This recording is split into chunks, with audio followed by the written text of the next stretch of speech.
सोचो, एक ऐसा आदमी जो अकेला है, शांत है और अपने दर्द के साथ जी रहा है। लेकिन जिस दिन उसके पालतू कुत्ते को बेरहमी से मारा जाता है, उस दिन सिर्फ एक कुत्ता नहीं मरता, उस दिन अंडरवर्ल्ड की नींद टूट जाती है।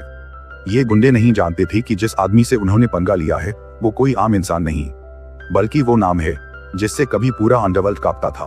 क्लैपरबॉट कहानी शुरू होती है जॉन विक से।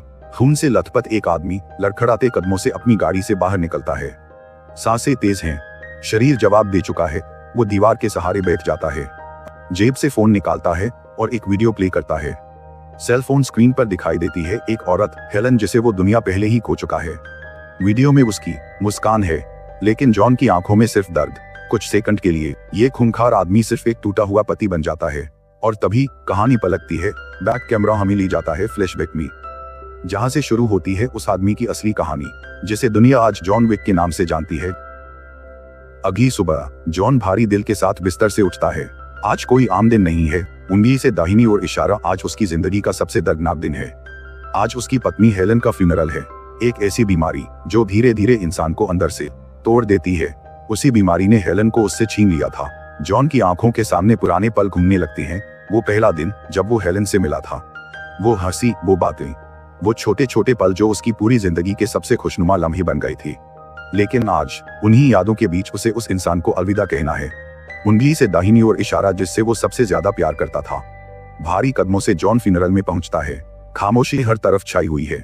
वो हेलन को आखिरी विदाई देता है, लेकिन जाने को मन नहीं मानता। सब लोग चले जाते हैं, पर जॉन वहीं खड़ा रहता है, काफी देर तक, बिल्कुल अकेला। यहाँ साफ दिखता है कि जॉन विक कोई खतरनाक किला नहीं, बल्कि एक ऐसा इंसान है जो अपना सब कुछ खो चुका है, और यहीं से किस्मत उसके लिए एक और खेल खेलने वाली है। फ्यूनरल के बाद जॉन से मिलने आता है उसका एक पुराना साथी, मार्कस।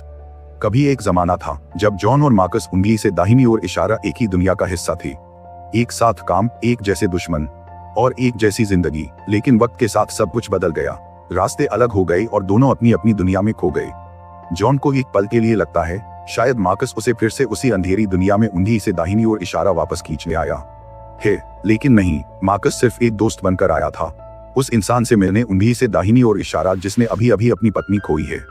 दोनों थोड़ी देर बैठकर बात करते हैं, पुरानी यादें, खामोशियां और बिना कहे समझ जाने वाली दोस्ती। फिर मार्कस उठता है और चुपचाप वहां से चला जाता है। हंसिया चांद। उसी रात जॉन के घर एक पार्सल आता है। नाम पढ़ते ही उसकी सांसें रुक जाती हैं। भेजने वाली थी हेलन। मरने से पहले हेलन ने यह तोहफा खुद जॉन के लिए चुना था। ये कोई आम गिफ्ट नहीं था, बल्कि एक आखिरी कोशिश। उंगली से दाहिनी ओर इशारा, जॉन को फिर से जीने की वजह देने की। जॉन कांपते हाथों से पार्सल खोलने वाला ही होता है, और यहीं पर कहानी एक ऐसा मोड़ लेने वाली है जिसके बारे में जॉन ने कभी सोचा भी नहीं था। पेंसिव फेस, दिल टूटना। जॉन आखिरकार उस बॉक्स को खोलता है, और जैसे ही ढक्कन हटता है, पैकेज अंदर से निकलता है एक छोटा सा पप्पी कुत्ते का चेहरा। एक पल के लिए जॉन को समझ ही नहीं आता कि ये सब क्या है। तभी उसकी नजर बॉक्स के ऊपर रखे एक लेटर पर पड़ती है। भेजने वाली हेलन। कांपते हाथों से जॉन वो लेटर पढ़ना शुरू करता है। मेरे जाने के बाद तुम्हें अपनी जिंदगी में आगे बढ़ना होगा, मेरी जगह किसी और को देना होगा, इसलिए मैंने तुम्हें ये पप्पी दिया है ताकि तुम फिर से प्यार करना सीख सको। ये शब्द पढ़ते ही जॉन का कंट्रोल टूट जाता है। एक ऐसा आदमी जिससे कभी कोई नहीं डरता था, आज फूट फूट कर रो रहा था। दिल टूटना। कुछ देर बाद वो पप्पी को बाहर निकालता है और तभी नोटिस करता है हेलन ने उसका नाम पहले से ही रख दिया था। उंगली से दाहिनी ओर इशारा, डेजी। जॉन डेजी को गोद में उठाता है और अपने कमरे में ले आता है। वो उसके लिए एक छोटा सा बिस्तर लगाता है, प्यार से उसे सुलाता है। कुछ देर तक वो बस डेजी को देखता रहता है। उसकी आंखों में अब भी दर्द है, लेकिन पहली बार उस दर्द के बीच थोड़ी सी उम्मीद भी है। और जॉन को क्या पता था कि यही छोटी सी डेजी जल्द ही पूरी दुनिया को हिला देने वाली है। जॉन डेजी के साथ थोड़ा खेलता है और फिर दोनों सो जाते हैं। सूर्यास्त। अगली सुबह जॉन अचानक रुक जाता है। उसे एहसास होता है उंगली से दाहिनी ओर इशारा, घर में कुत्तों का खाना है ही नहीं। बिना वक्त गंवाए वो अपनी मस्तांग निकालता है, डेजी को साथ बैठाता है और सीधे मार्केट की तरफ निकल पड़ता है। रास्ते में वो एक पेट्रोल पंप पर रुकता है। गाड़ी में तेल भर रहा होता है कि तभी स्पीकर पीछे से एक दूसरी गाड़ी आती है, जिसमें जोरदार म्यूजिक चल रहा होता है। दरवाजा खुलता है और बाहर उतरता है एक लड़का। नाम है यूसुफ तारसोव। ये कोई आम गुंडा नहीं, ये है इस देश के सबसे बड़े गैंगस्टर विगो तारसोव का बेटा। यूसुफ के साथी दुकान के अंदर चले जाते हैं, और इधर यूसुफ जॉन के पास आकर रुक जाता है। उसकी नजर पड़ती है जॉन की मस्तांग पर। स्मर्क वो मुस्कुराते हुए कहता है, नाइस कार। फिर कैजुअली पूछता है, उंगली से दाहिनी ओर इशारा। कितने की है? जॉन बिना ज्यादा ध्यान दिए सिर्फ एक ठंडी सी नजर डालता है, लेकिन यूसुफ को क्या पता था कि वो जिस आदमी से सौदे की बात कर रहा है वो आदमी नहीं, उंगली से दाहिनी ओर इशारा एक तूफान है। और यही से एक छोटी सी जॉन साफ शब्दों में कह देता है, उंगली से दाहिनी ओर इशारा, यह गाड़ी बेकार नहीं है। बस यही बात यूसुफ को आग लगा देती है। गुस्से में वो जॉन की कार की खिड़की तक आता है और रशियन में गालियां बकने लगता है, लेकिन सामने वाला कोई आम आदमी नहीं था। जॉन भी बिना पलक झपकाए उंगली से दाहिनी ओर इशारा उसी की भाषा में उसे और ज्यादा खतरनाक जवाब दे देता है। एक पल के लिए पूरा माहौल सन हो जाता है। यूसुफ को पहली बार एहसास होता है कि ये आदमी कुछ अलग है, लेकिन उसका अहंकार उससे ये बात मानने नहीं देता। जॉन वहां से बिना कोई तमाशा किए शांत होकर निकल जाता है। हंसिया चांद उसी रात जॉन अपने कमरे में होता है कि अचानक डेजी जोर जोर से भौंकने लगती है। उसे बाथरूम जाना था। जॉन डेजी को लेकर नीचे की तरफ बढ़ता है और तभी अर्धमूर्ति उसे अपने घर में दो नकाबपोश लोग दिखाई देते हैं। जॉन कुछ समझ पाता उससे पहले ही मुट्ठी पीछे से एक तीसरा आदमी उस पर हमला कर देता है। अब तीनों मिलकर जॉन पर टूट पड़ते हैं। घूंसे, लाते और बेरहमी से की गई पिटाई। एक ऐसा आदमी जो कभी मौत बांटता था आज अपने ही घर में लहूलुहान पड़ा है। और इससे भी ज्यादा दर्दनाक बात, कुत्ते का चेहरा डेजी डर के मारे चीख रही है। लेकिन ये लोग सिर्फ जॉन को मारने नहीं आए थे, वो एक ऐसी गलती करने वाले थे। उंगली से दाहिनी ओर इशारा जिसका खामियाजा पूरा अंडरवर्ल्ड भुगतने वाला था। जॉन पूरी तरह टूट चुका था, क्योंकि डेजी सिर्फ एक पप्पी नहीं थी, वो उसकी वाइफ हेलन की आखिरी निशानी थी। कुछ देर तक जॉन फूट फूट कर रोता है, फिर धीरे धीरे खुद को संभालता है। वो डेजी की डेड बॉडी को अपने गार्डन में ले जाता है और चुपचाप उसे दफना देता है। कोई चीख नहीं, कोई गुस्सा नहीं, बस एक खामोशी जो आने वाले तूफान से पहले की होती है। उधर यूसुफ जॉन की मस्टैंग लेकर पहुंचता है एक आदमी के पास, नाम है ऑरेलियो। ऑरेलियो एक गैराज चलाता है जहां गाड़ियों की रिपेयरिंग और खतरनाक मॉडिफिकेशन होती है। यूसुफ आराम से कहता है, मुझे इस गाड़ी के नए पेपर्स चाहिए और एक नया नंबर प्लेट। लेकिन जैसे ही ऑरेलियो की नजर उस कार पर पड़ती है, उसका चेहरा उतर जाता है। वो एक सेकंड में समझ जाता है ये गाड़ी किसकी है। डरते हुए वो यूसुफ से पूछता है, ये गाड़ी तुम्हें कहां से मिली? अब यहाँ यूसुफ मुस्कुराता है। उसे अब तक ये बिल्कुल अंदाजा नहीं है कि वो कौन सी आग से खेल चुका है और अगले कुछ शब्दों में वो एक ऐसी गलती करने वाला है जिसके बाद कोई भी उसे बचा नहीं पाएगा। यूसुफ पूरी बेफिक्री से ऑरेलियो को पूरी कहानी सुना देता है, कैसे उसने एक आदमी की गाड़ी चुराई और उसी आदमी के कुत्ते को उसकी आंखों के सामने बेरहमी से मार डाला। बस यहीं पर ऑरेलियो का सब टूट जाता है। एक जोरदार थप्पड़, पूरे गैराज में सन्नाटा छा जाता है। गुस्से और डर से कांपती आवाज में ऑरेलियो चिल्लाता है, अभी इसी वक्त मेरे गैराज से निकल जा। यूसुफ को समझ ही नहीं आता कि उसे मारा क्यों गया। गुस्से में वो भी 2-4 गालियां देता है और वहां से निकल जाता है, लेकिन उसे अब तक ये एहसास नहीं है कि वो क्या कर चुका है। इधर जॉन अपने घर लौटता है। खून, टूट फूट और यादों के निशान, वो सब साफ करता है। कोई जल्दबाजी नहीं, कोई हड़बड़ी नहीं, फिर बिना वक्त गंवाए सीधे पहुंचता है ऑरेलियो के गैराज। जॉन एक ही सवाल पूछता है, वो लड़का कौन था? ऑरेलियो कुछ सेकंड चुप रहता है, फिर कहता है, तुम्हारी गाड़ी यूसुफ तारसोव ने चुराई है और अगला वाक्य, और तुम्हारे कुत्ते को भी उसी ने मारा है। ये सुनते ही जॉन का चेहरा बदलता है। कोई गुस्सा नहीं, कोई चीख नहीं, बस एक खामोश फैसला। जॉन ऑरेलियो से कहता है, मुझे एक सेकंड हैंड, और यहीं पर वो शब्द अधूरा रह जाता है, क्योंकि जो आने वाला है वो सिर्फ बदला नहीं, एक एजेंट की वापसी है।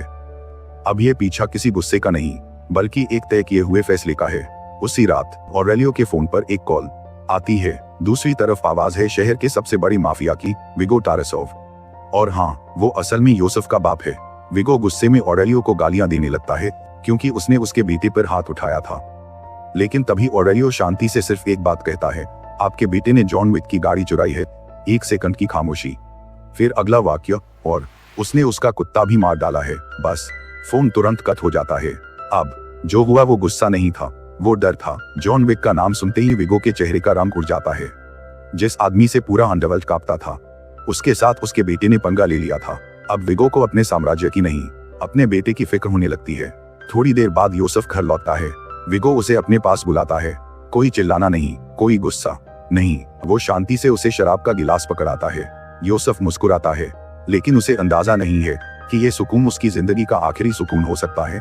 विगो यूसुफ को शराब का गिलास पकड़ाता है और अगले ही पल सीधा पेट में जोरदार मुक्का। यूसुफ को समझ ही नहीं आता कि उसका बाप अचानक पागल क्यों हो गया। वो दर्द में तड़पते हुए कुछ पूछने की कोशिश करता है, लेकिन विगो रुकता ही नहीं। एक के बाद एक उनके बरसते जाते हैं। थोड़ी देर बाद विगो रुकता है, गहरी सांस लेता है और फिर ठंडी डरावनी आवाज में कहता है, तेरी गलती ये नहीं है कि तूने किसी की गाड़ी चुराई, तेरी गलती ये भी नहीं कि तूने किसी का कुत्ता मारा। फिर वो यूसुफ की आंखों में देखता है, तेरी असली गलती ये है कि तूने जॉन विक की गाड़ी चुराई और उसके कुत्ते को मार डाला। यूसुफ सन रह जाता है। विगो अब अतीत में चला जाता है। वो बताता है कि किसी जमाने में जॉन विक उसके साथ काम किया करता था। पूरा अंडरवर्ल्ड उसे एक नाम से जानता था, बुगीमैन। लेकिन विगो आगे कहता है, जॉन विक बुगीमैन नहीं है, वो आदमी है जिसे बुगीमैन भेजा जाता है दूसरों को मारने के लिए। ये सुनते ही यूसुफ के चेहरे से सारी अकड़ गायब हो जाती है। अब उसे समझ आ चुका था, उसने किसी आदमी से नहीं, मौत से पंगा लिया है, और जो आने वाला है वो बदला नहीं, कयामत है। विगो अपनी बात आगे बढ़ाता है और यूसुफ को ऐसा किस्सा सुनाता है जिसे सुनकर अंडरवर्ल्ड के बड़े बड़ी नामों की भी रूह कांप जाती है। एक बार जॉन विक ने सिर्फ एक पेंसिल से 3 लोगों को मार डाला था। यूसुफ की आंखें फैल जाती हैं। विगो ठंडी आवाज में कहता है, वो इतना खतरनाक था कि दुनिया भर की माफिया उससे पंगा लेने से पहले 100 बार सोचती थी। जो काम सबको इम्पॉसिबल लगता था, जॉन विक के लिए वो सिर्फ बाएं हाथ का खेल था। लेकिन फिर एक दिन उसकी जिंदगी में हेलन आई और उसी एक मुलाकात ने सब कुछ बदल दिया। जॉन विक ने अपनी वो अंधेरी दुनिया छोड़ दी, सारे गलत काम, सब कुछ। वो सिर्फ एक आम इंसान बनकर जीना चाहता था। ये सब सुनते सुनते यूसुफ का चेहरा पूरी तरह सफेद पड़ चुका था। अब उसे अपनी गलती की गहराई समझ आ चुकी थी। डर के मारे उसके हाथ कांप रहे थे। विगो आखिरी बात कहता है, देख बेटा, अगर जॉन विक तुझे मारने निकला है तो तेरे बचने के चांसेस 0 हैं। कमरे में एक डरावनी खामोशी छा जाती है, क्योंकि अब यह सवाल नहीं था कि जॉन विक आएगा या नहीं। सवाल सिर्फ ये था, कब। जॉन विक हथियार उठाने वाला है और तबाही शुरू होगी। विगो गहरी सांस लेता है और आखिरी लाइन बोलता है, तेरे बचने के चांसेस तो 0 हैं, लेकिन फिर भी मैं तुझे बचाने की कोशिश करूंगा, क्योंकि बदकिस्मती से तू मेरा बेटा है। यूसुफ वहां से चला जाता है और जैसे ही दरवाजा बंद होता है, विगो तुरंत जॉन विक को कॉल करता है। वो मामला सुलझाने की कोशिश करता है, बंदूकों का ऑफर, ढेर सारे सोने के सिक्के और शांति की बात। लेकिन इस बार ये सौदा नहीं था, ये बदले की कहानी थी। विगो समझ जाता है अब उसके पास कोई और ऑप्शन नहीं बचा। उसी रात विगो अपना फैसला सुना देता है, जॉन विक को खत्म कर दो। वो 12 हिटमैन की एक टीम सीधे जॉन विक के घर भेजता है। उन्हें लगता है कि वो शिकार करने जा रही हैं, लेकिन असल में वो खुद शिकार बन चुके होती हैं। जॉन विक का घर, अंधेरा, सन्नाटा, और फिर एक एक करके हिटमैन गिरने लगते हैं। कोई बंदूक से, कोई हाथों से, कोई दीवार से टकराकर। जॉन विक पहले से तैयार बैठा था, बिना किसी जल्दबाजी के, बिना किसी गलती के। कुछ ही मिनटों में पूरी टीम साफ। आखिर में बचता है एक आखिरी हिटमैन। जॉन विक उसे पास बुलाता है और एक ही वार में इस खूनी खेल को खत्म कर देता है। कमरा फिर से खामोश हो जाता है, लेकिन ये तो सिर्फ शुरुआत थी, क्योंकि अब जॉन विक खुद मैदान में उतर चुका है और जब वो चलता है पूरी दुनिया हिलती है। अचानक घर की घंटी बजती है। जॉन दरवाजा खोलता है। बाहर खड़ा है एक पुलिस ऑफिसर, नाम है जिमी। जिमी जॉन को पहले से जानता है। जैसे ही वो घर के अंदर झांकता है, फर्श पर पड़ी लाशें, खून और तबाही। जिमी एक पल के लिए रुकता है, फिर बिना चौंके सीधे सवाल करता है, जॉन, क्या तुमने फिर से अंडरवर्ल्ड ज्वाइन कर लिया? जॉन बिल्कुल शांत आवाज में कहता है, नहीं, बस कुछ पुराने हिसाब किताब चुका रहा हूं। जिमी कुछ सेकंड जॉन को देखता है, फिर सिर हिलाता है। ठीक है, गुड नाइट जॉन, और बिना कोई रिपोर्ट लिखे वो वहां से चला जाता है। पुलिस के जाते ही जॉन फोन उठाता है और कुछ खास लोगों को कॉल करता है, ऐसे लोग जो क्राइम सीन की सफाई और बॉडीज को ठिकाने लगाने में एक्सपर्ट हैं। ये वही लोग थे जिन्होंने पहले भी कई बार जॉन विक के लिए गंदा काम साफ किया था। कुछ ही घंटों में खून गायब, लाशें गायब, घर बिल्कुल नॉर्मल, जैसे वहां कुछ हुआ ही ना हो। जाते जाते जॉन उन्हें सोने के सिक्के देता है। ये कोई आम पैसे नहीं, ये अंडरवर्ल्ड की करेंसी है। दरवाजा बंद होता है। जॉन अकेला खड़ा रहता है और अब कोई शक नहीं बचता, जॉन विक पूरी तरह वापस आ चुका है। जॉन सफाई करने वालों को आखिरी में सोने के सिक्के देता है और दरवाजा बंद कर देता है। लेकिन खेल अभी खत्म नहीं हुआ था। उधर विगो जॉन के एक पुराने दोस्त से मिलता है, नाम है मार्कस। वो आदमी जो कभी जॉन विक के साथ कंधे से कंधा मिलाकर लड़ा करता था। विगो सीधा मुद्दे पर आता है, अगर तुम जॉन विक को मार दोगे तो बदले में $2 मिलियन तुम्हारी। एक पल की चुप्पी और फिर मार्कस इस ऑफर को खुशी खुशी स्वीकार कर लेता है, क्योंकि अंडरवर्ल्ड में पैसा दोस्ती से बड़ा होता है। और यहीं पर एक और चाकू जॉन विक की पीठ के लिए तैयार हो जाता है। इधर जॉन विक खुद को कुछ समय के लिए विगो के आदमियों से बचाने के लिए एक होटल में आकर रुकता है। लेकिन ये कोई आम होटल नहीं, ये है द कॉन्टिनेंटल, एक ऐसी जगह जहां सिर्फ अंडरवर्ल्ड के क्रिमिनल्स रहते हैं। और इस होटल का सबसे बड़ा नियम, होटल के अंदर कोई खून खराबा नहीं करेगा। जो भी इस नियम को तोड़ेगा उसे इसकी कीमत अपनी जान देकर चुकानी पड़ेगी। यहाँ दुश्मन एक ही लिफ्ट में खड़े हो सकते हैं, एक ही बार में बैठ सकते हैं, लेकिन हथियार नहीं उठा सकती। जब जॉन विक होटल के अंदर कदम रखता है, हर कोई उसे देखकर उठ जाता है, कुछ डर से, कुछ इज्जत से, क्योंकि सब जानते हैं ये आदमी यहाँ मेहमान नहीं, एक चलता फिरता नियम है। अब कॉन्टिनेंटल के अंदर पुराने दुश्मन, नए चेहरे और धोखे सामने आएंगे। जैसे ही जॉन होटल के अंदर आता है, उसे सामने दिखती है उसकी एक पुरानी जान पहचान, पर्किंस। पर्किंस पहले से ही कॉन्टिनेंटल में मौजूद थी। दोनों की नजरें मिलती है, कोई मुस्कान नहीं, कोई बात नहीं, बस एक खामोश समझ, यहाँ सब दोस्त भी दुश्मन है। इसी होटल का मालिक है विंस्टन। विंस्टन जॉन का पुराना दोस्त है और अंडरवर्ल्ड के सबसे बड़े खिलाड़ियों में से एक। शाम को जॉन विंस्टन से मिलता है और सीधा सवाल करता है, योसेफ कहाँ मिलेगा? विंस्टन बिना घबराए शांति से जवाब देता है, वो हर रात रेड सर्कल नाम के नाइट क्लब में पार्टी करता है। बस यही सुनना था।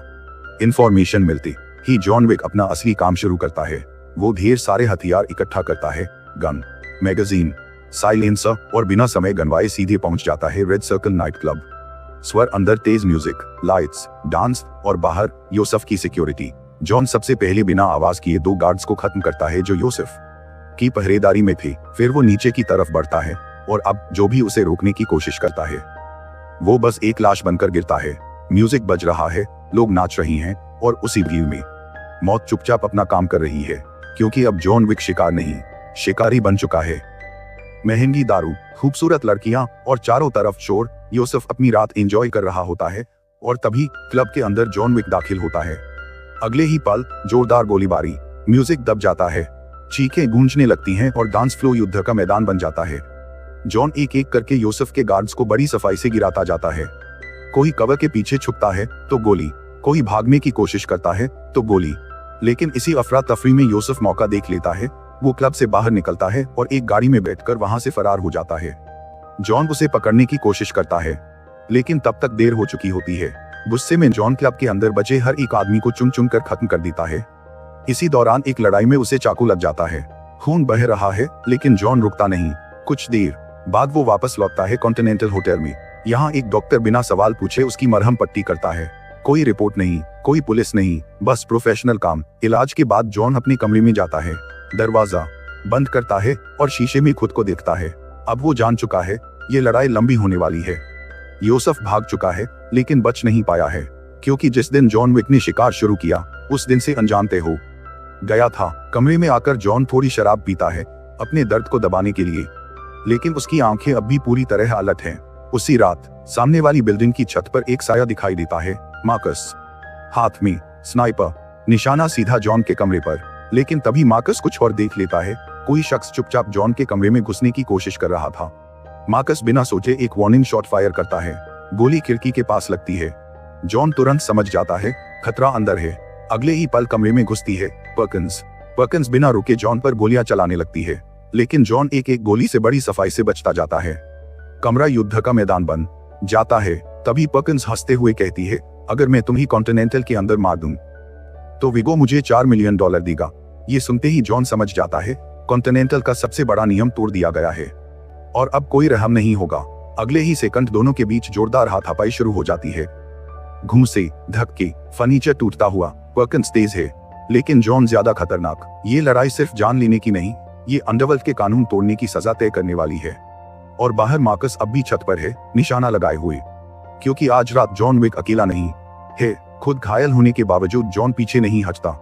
कुछ सेकंड की जबरदस्त फाइट के बाद वो पर्किंस को धर दबोचता है, बंदूक सीधे उसके सिर पर।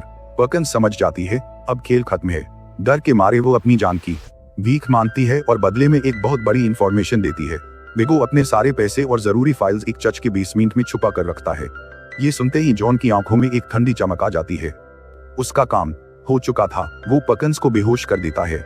फिर बगल वाले कमरे में जाकर अपने दोस्त हारी से कहता है, इस पर नजर रखना। हारी सिर हिलाता है। वो समझ जाता है अब मामला बहुत आगे बढ़ चुका है। इसके बाद जॉन पहुंचता है उस चर्च में जहां विगो ने अपना पूरा खजाना छुपा रखा था। जैसे ही वो अंदर कदम रखता है, एक एक करके सारी गार्ड्स मौत के घाट उतरने लगती हैं।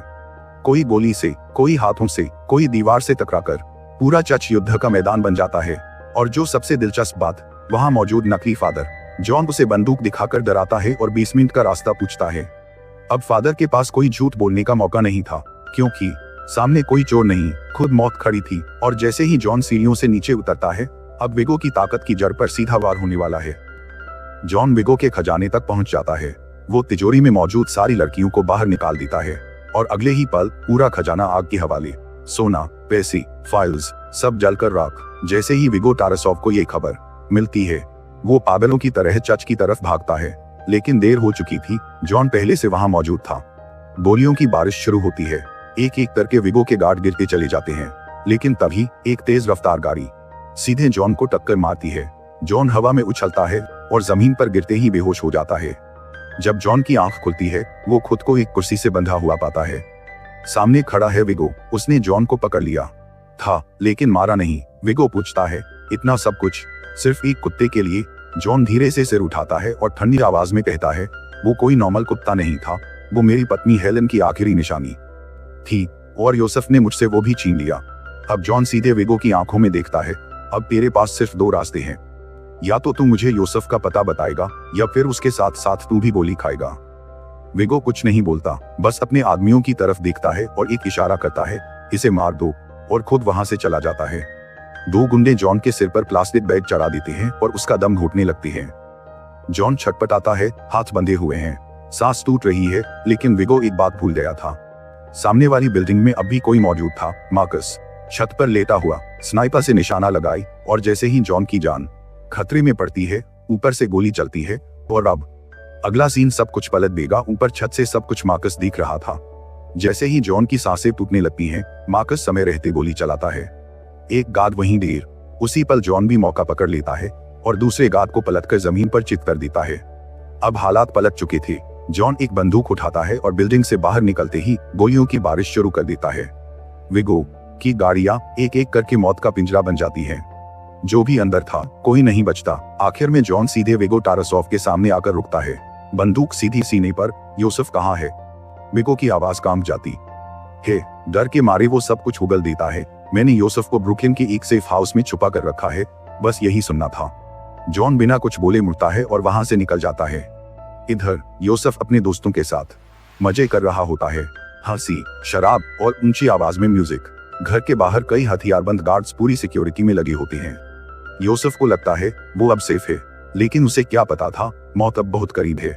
क्योंकि जब जॉन विक किसी का पता पूछता है, वो सिर्फ मिलने नहीं, खत्म करने आता है। ब्रुकलिन का सेफ हाउस, चारों तरफ भारी सिक्योरिटी, हथियारबंद गार्ड्स, गाड़ियां और चौकन्नी नजरें। लेकिन ये सब जॉन विक को रोकने के लिए काफी नहीं था। जैसे ही जॉन लोकेशन पर पहुंचता है, एक एक करके सारी गार्ड मौत के घाट उतरने लगती हैं।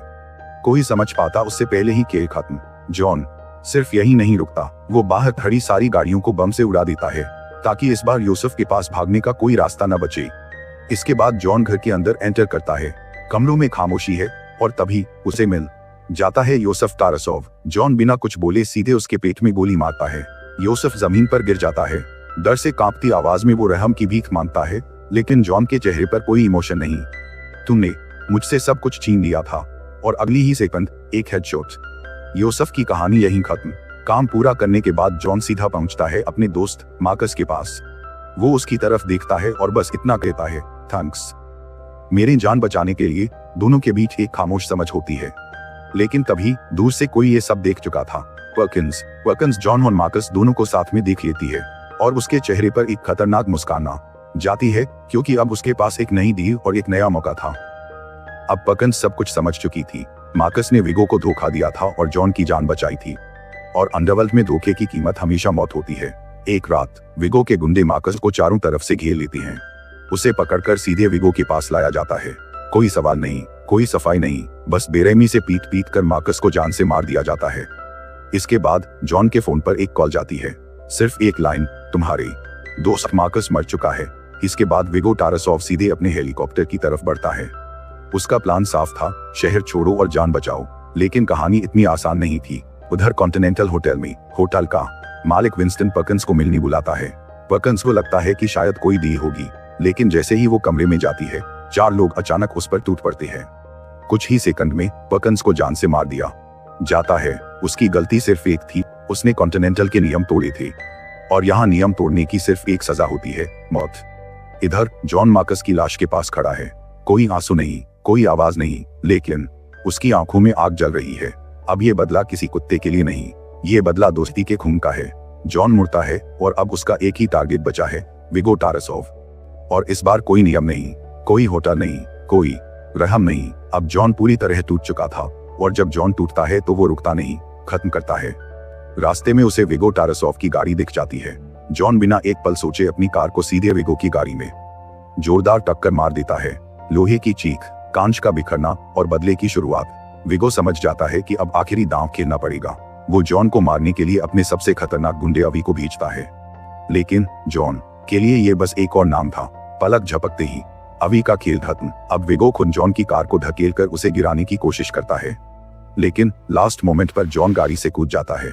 दोनों आमने सामने, कोई बंदूक नहीं, कोई भीम नहीं, सिर्फ हाथ, सिर्फ गुस्सा। विगो चाकू निकालता है और जॉन पर वार करता है, लेकिन यहाँ जॉन कुछ ऐसा करता है जो कोई सोच भी नहीं सकता। बचने के बजाय वो खुद चाकू को अपने पेट में घुसा लेता है। क्यों? क्योंकि जॉन विक दर्द से नहीं डरता। वो चाकू पकड़े हुए विगो का हाथ तोड़ देता है और उसे जमीन पर पटकनी दे देता है। विगो जमीन पर पड़ा है, टूटा हुआ, हारा हुआ। वो जॉन से कहता है, तू जीत गया है। लेकिन जॉन बस एक लाइन बोलता है, people keep asking if I am back, ये I am thinking I am back. और फिर एक गोली। विगो टारासोव का अध्याय यहीं खत्म। सुबह जॉन घायल हालत में एक एनिमल शेल्टर पहुंचता है। वहां उसे एक छोटा सा पपी दिखता है, वही मासूम आंखें, वही उम्मीद। जॉन उसे गोद में उठाता है। अब वो अकेला नहीं था। यहीं खत्म होती है जॉन विक की पहली कहानी, एक कुत्ते से शुरू और पूरे अंडरवर्ल्ड को हिला देने वाली एक लीजेंड पर खत्म।